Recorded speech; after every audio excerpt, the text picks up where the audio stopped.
Hello students, हम पढ़ रहे थे वर्गीकी सहायता साधन, जिसमें हमने सबसे पहले वनस्पति उद्यान और संग्रहालय पढ़ लिया था। आज हम पढ़ेंगे आगे वर्गीकी सहायता साधन। वर्गीकी सहायता साधन 3 नंबर प्राणी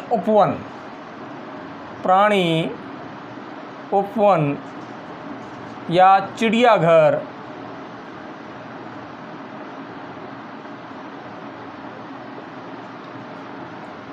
जूलॉजिकल पार्क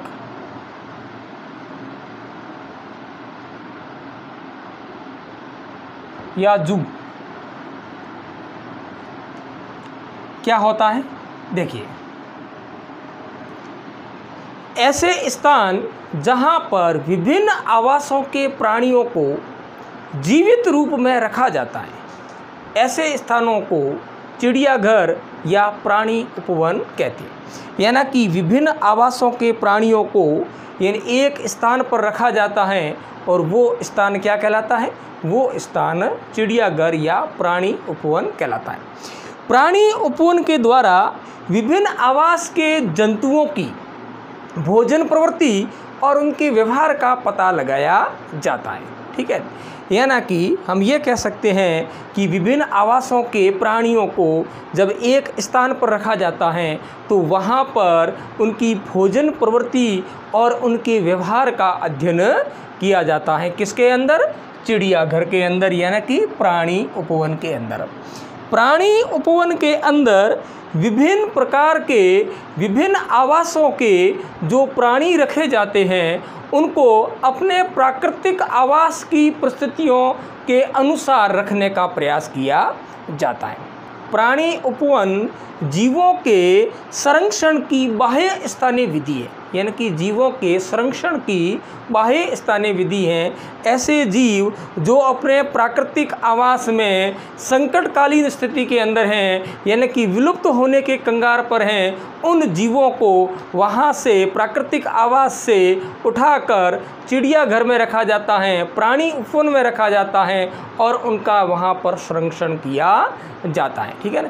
तो प्राणी उपवन जो हैं वो जीवों के संरक्षण की बाह्य स्थानीय विधि है, यानी कि अपने प्राकृतिक आवास से बाहर उनको संरक्षित किया जाता है। तो देखिए, ऐसे स्थान जहां पर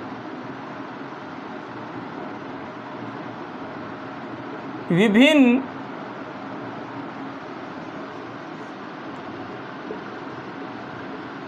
आवासों के प्राणियों को जीवित रूप में रखा जाता है,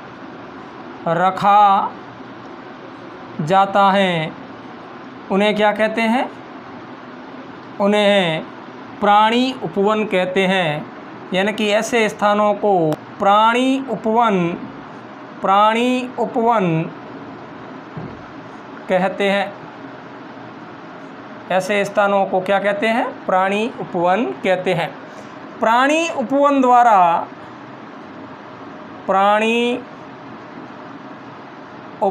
द्वारा विभिन्न आवासों के जीवों की विभिन्न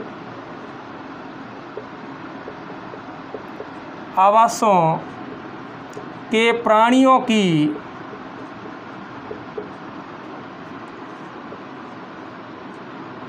भोजन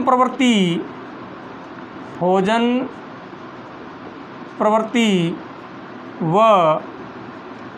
व्यवहार का पता लगाया जाता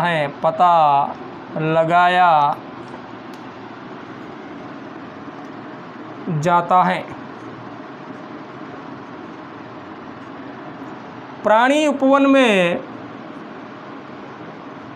प्राणी उपवन में सभी प्राणियों को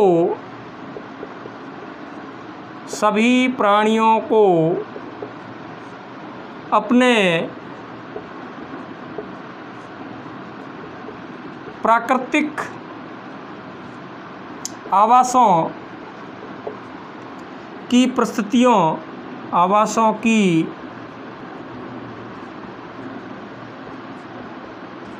परिस्थितियों में रखने का प्रयास किया जाता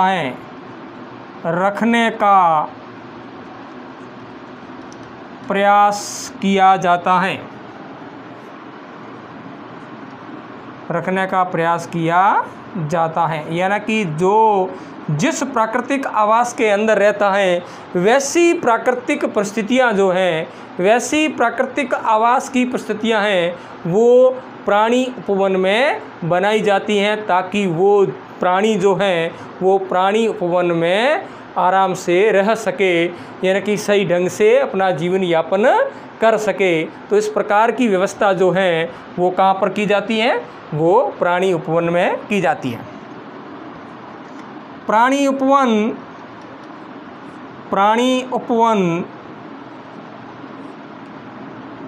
लोगों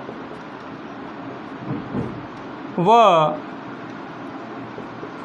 बच्चों के मनोरंजन स्थल होते हैं।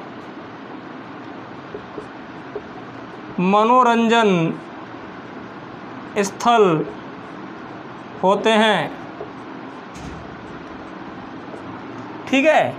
और प्राणी उपवन जो हैं, प्राणी उपवन जीवों के संरक्षण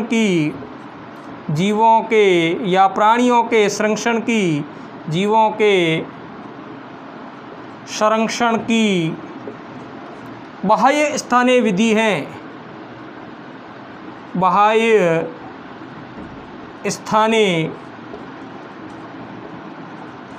है।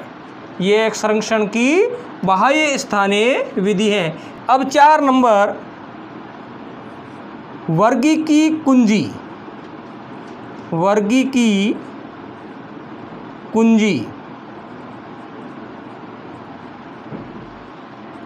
टैक्सोनॉमिक की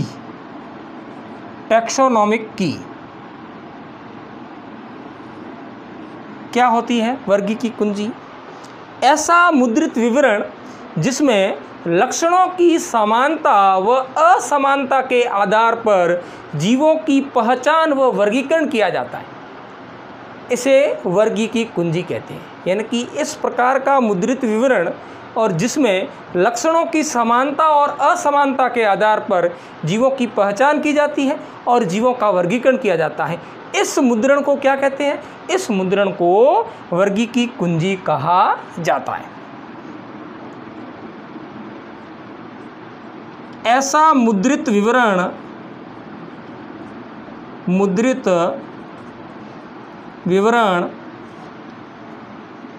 जिसमें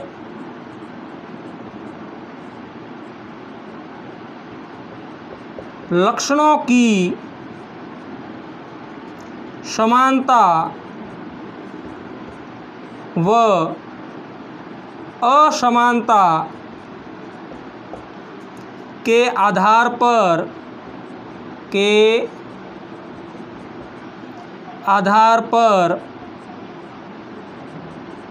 जीवों की पहचान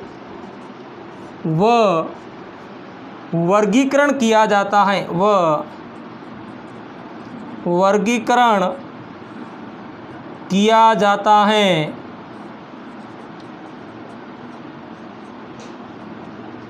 उसे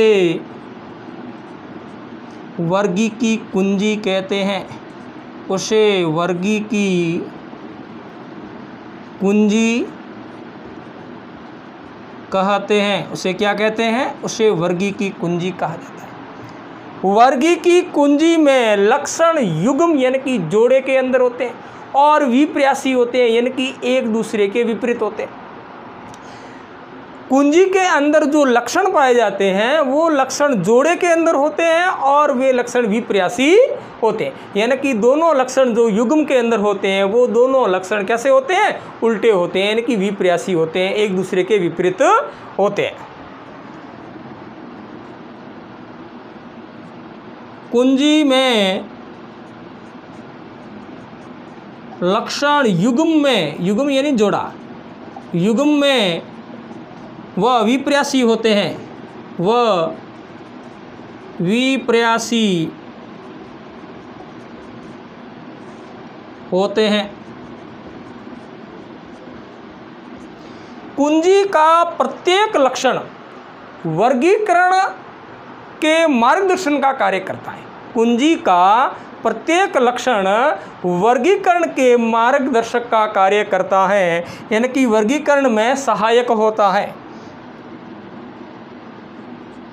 कुंजी का प्रत्येक लक्षण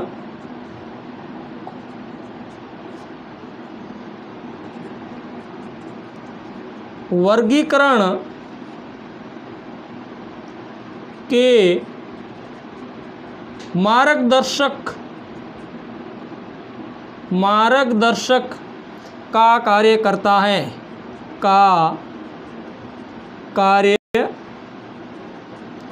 है, प्रत्येक लक्षण जो होता है वो वर्गीकरण का मार्गदर्शक का कार्य करता है।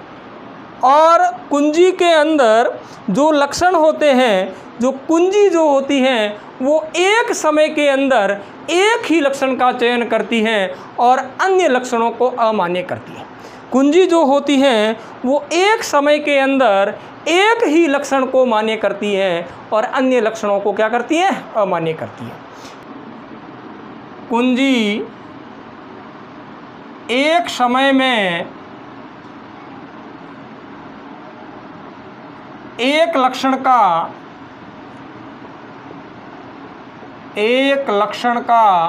चयन करती हैं, वह अन्य लक्षणों को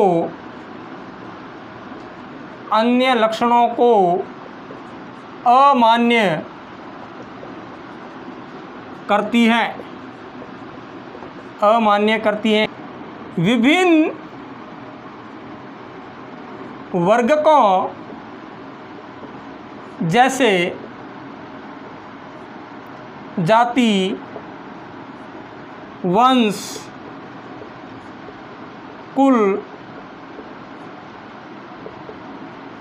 आदि के लिए अलग अलग वर्गी की कुंजी होती है, अलग अलग वर्गी की कुंजी होती है। यानी कि विभिन्न वर्गक जो होते हैं उन विभिन्न वर्गकों के लिए अलग अलग वर्गी की कुंजी होती है। यानी कि वंश के लिए अलग वर्गी की कुंजी, जाति के लिए अलग वर्गी की कुंजी, कुल के लिए अलग वर्गी की कुंजी, यानी कि विभिन्न वर्गकों के लिए अलग अलग वर्गी की कुंजी होती है। तो कुंजी क्या है? एक ऐसा मुद्रित विवरण है जिसके द्वारा जीवों की क्या की जाती है? वर्गीकरण किया जाता है और उनकी पहचान की जाती है। किसके आधार पर? लक्षणों की समानता और असमानता के आधार पर।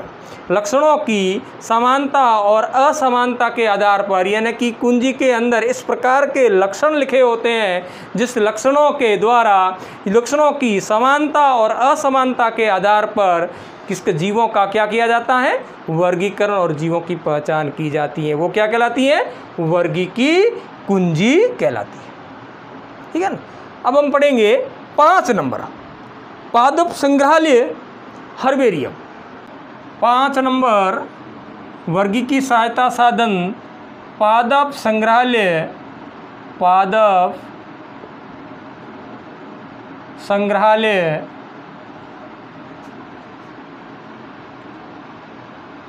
हर्बेरियम क्या होता है? देखिए, पादप संग्रहालय में पादप के नमूने को यानी कि प्रतिरूप को एकत्रित कर कागज़ की शीट पर सुखाकर, दबाकर परिरक्षित किया जाता है। ठीक है ना। जब पादप संग्रहालय होता है उनके अंदर, तो देखिए पादप संग्रहालय में पौधे के नमूनों को एकत्रित कर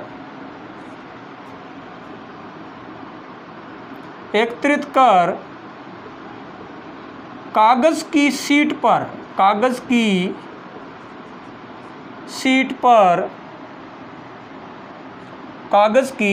शीट पर सुखाकर, दबाकर परिरक्षित किया जाता है। परिरक्षित किया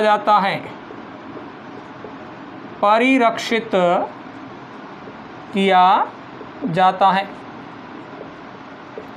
ये जो कागज़ की शीट होती है इसे हर्बेरियम शीट कहते हैं।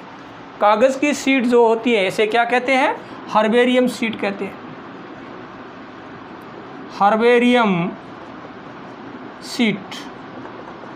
हर्बेरियम शीट जो होती है जिसका आकार 11.5 इंटू 16.5 इंच होता है, ये इस हर्बेरियम शीट का आकार होता है।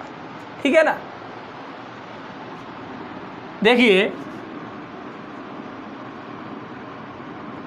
हर्बेरियम शीट का आकार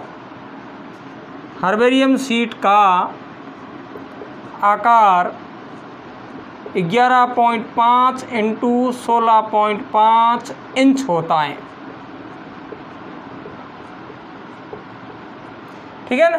इस प्रकार से देखिए ये हर्बेरियम शीट है।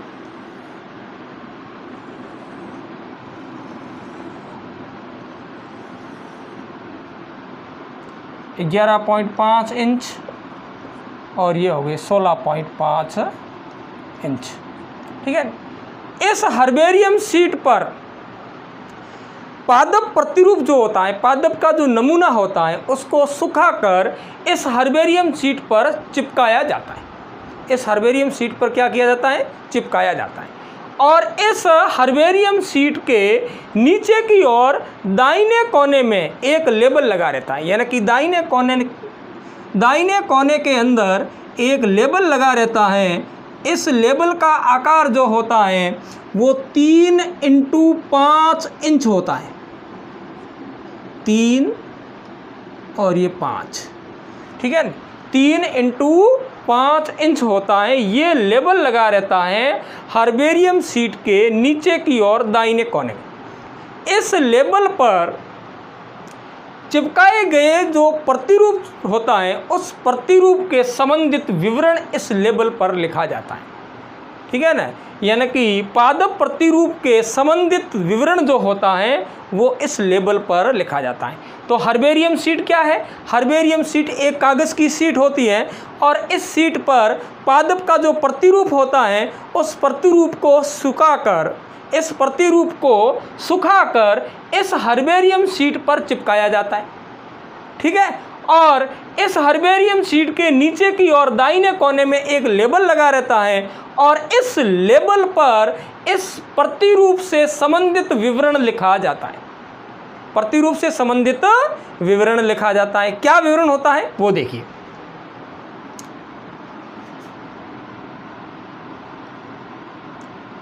इस शीट के नीचे की ओर दाएं कोने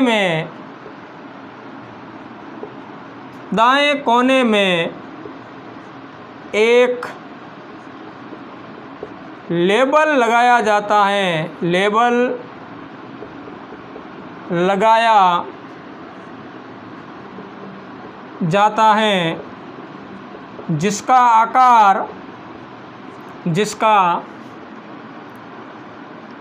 आकार 3 × 5 इंच होता है,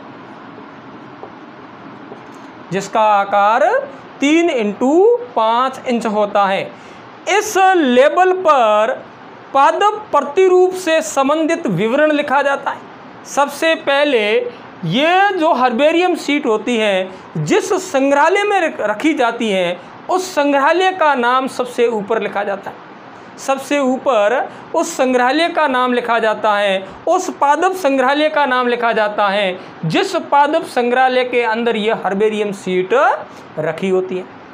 उसके बाद में पादप प्रतिरूप की एकत्रित करने की तिथि लिखी जाती है, यानी कि जो पादप प्रतिरूप है वो कौन सी तिथि को एकत्रित किया गया। उसके बाद में उस प्रतिरूप का अंग्रेजी नाम लिखा जाता है। उसके बाद में उस प्रतिरूप का वैज्ञानिक नाम लिखा जाता है। उसके बाद में उस प्रतिरूप का कुल लिखा जाता है और उसके बाद में उस पादप प्रतिरूप को एकत्रित करने वाले का नाम लिखा जाता है। तो ये सारा विवरण जो होता है वो इस लेबल पर लिखा जाता है इस प्रतिरूप से संबंधित, यानी कि पादप प्रतिरूप को सुखाकर किस पर चिपकाया जाता है, हर्बेरियम शीट पर चिपकाया जाता है। ठीक है, और इस हर्बेरियम शीट के नीचे की ओर दाहिने कोने में एक लेबल लगा रहता है। इस लेबल पर इस प्रतिरूप से संबंधित संपूर्ण विवरण लिखा जाता है। अब इस हर्बेरियम शीट को पादप संग्रहालय के अंदर मान्य वर्गीकरण पद्धति के अनुसार व्यवस्थित किया जाता है और इसका उपयोग है वो वर्गीकरण अध्ययन में किया जाता है। इसका उपयोग किस में किया जाता है, वर्गीकरण अध्ययन में किया जाता है। उस पादप प्रतिरूप के द्वारा उस पादप का वर्गीकरण है, उन लक्षणों का अध्ययन जो होता है वो वर्गीकरण अध्ययन में सहायक होता है। ठीक है ना, तो मैं यहाँ लिख लेता हूँ।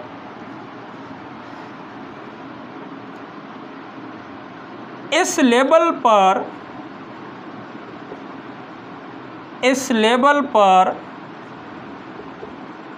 पादप प्रतिरूप ये नमूना, पादप नमूना जो एकत्रित किया था, पादप प्रतिरूप के संबंधित पादप प्रतिरूप के संबंधित विवरण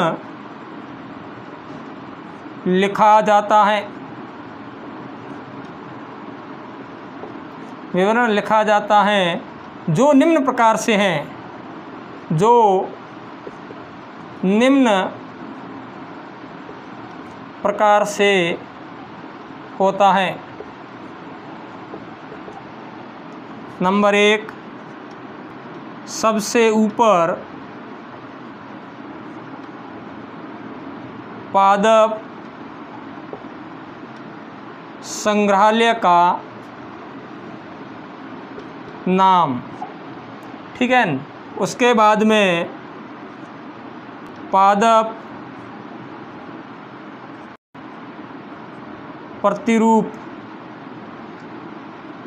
के एकत्रित करने की तिथि, एकत्रित करने की तिथि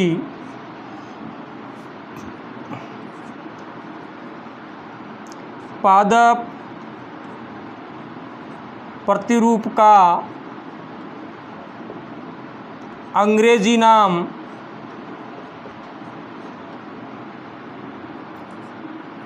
पादप प्रतिरूप का वैज्ञानिक नाम,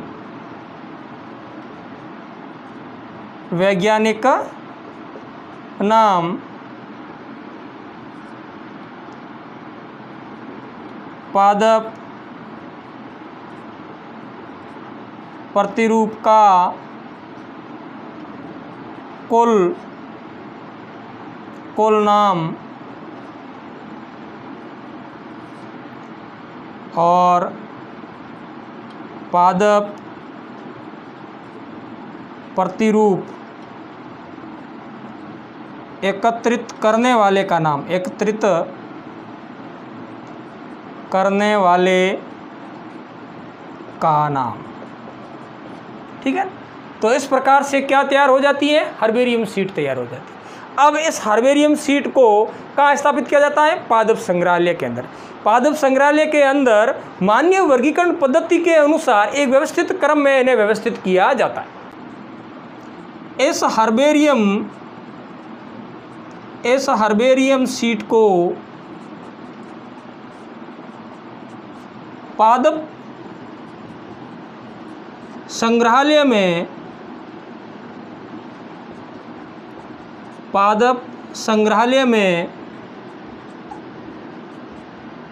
मान्य वर्गीकरण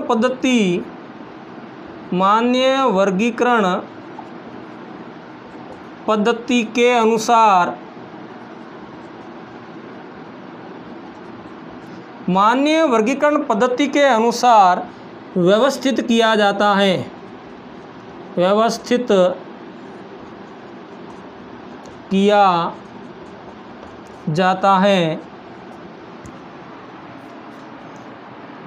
ठीक है। और इसका उपयोग वर्गीकी अध्ययन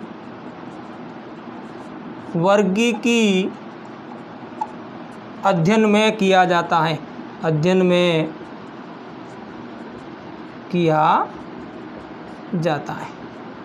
तो ये क्या कहलाता है? ये कहलाता है पादप संग्रहालय, जिसके अंदर क्या रखे जाते हैं? जिसके अंदर हर्बेरियम सीटों को व्यवस्थित क्रम में रखा जाता है, जो वर्गीकी अध्ययन में सहायक होते हैं। ठीक है। अगला 6 नंबर, वर्गीकी साहित्य या वर्गीकी पुस्तकालय। वर्गीकी साहित्य या वर्गीकी पुस्तकालय सहायता साधन वर्गीकी साहित्य या पुस्तकालय क्या होता है? देखिए, इसमें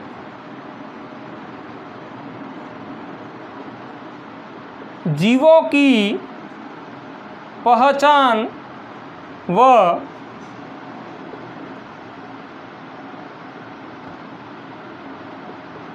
वर्गीकरण से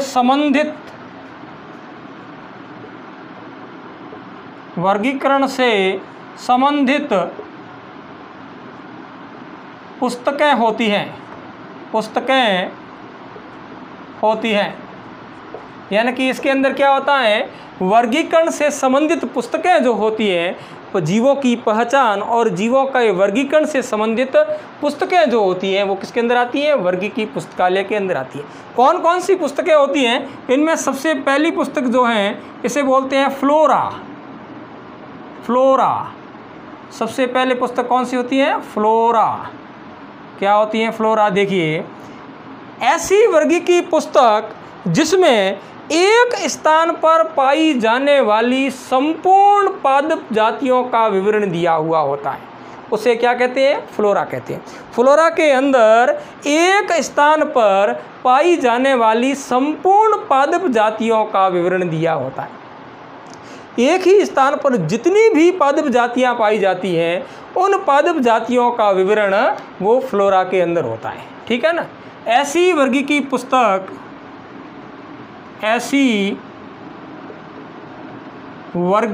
पुस्तक जिसमें एक स्थान पर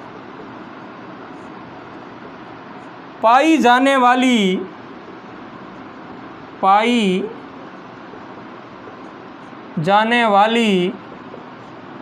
संपूर्ण पादप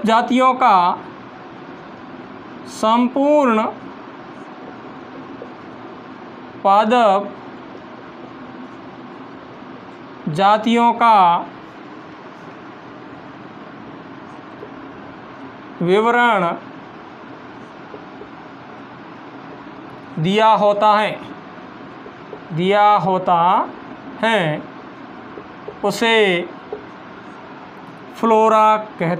उसे फ्लोरा कहते हैं। 2 नंबर, मोनोग्राफ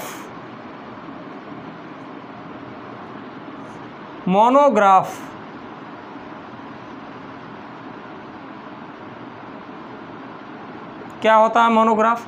ऐसी वर्गीकी पुस्तक जिसमें एक वर्गक या वर्गक से संबंधित संपूर्ण विवरण दिया हुआ होता है, ऐसी पुस्तकों को क्या कहते हैं?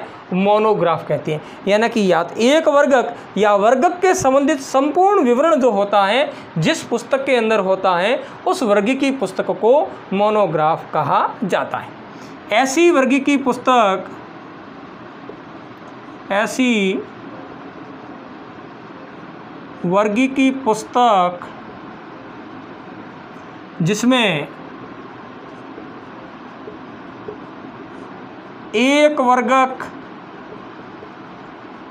या वर्गक से संबंधित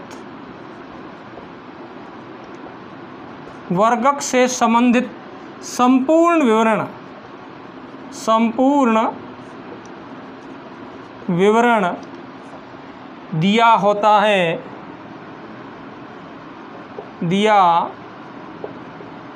है, उसे मोनोग्राफ कहते हैं। उसे क्या कहते हैं?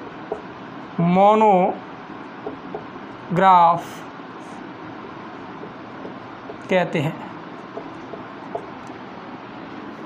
3 नंबर, सूचीपत्र, कैटलॉग। क्या है कैटलॉग? ऐसी वर्गीकी पुस्तक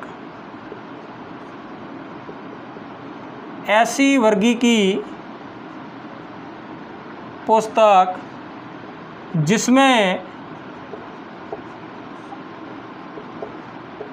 पादप नामों का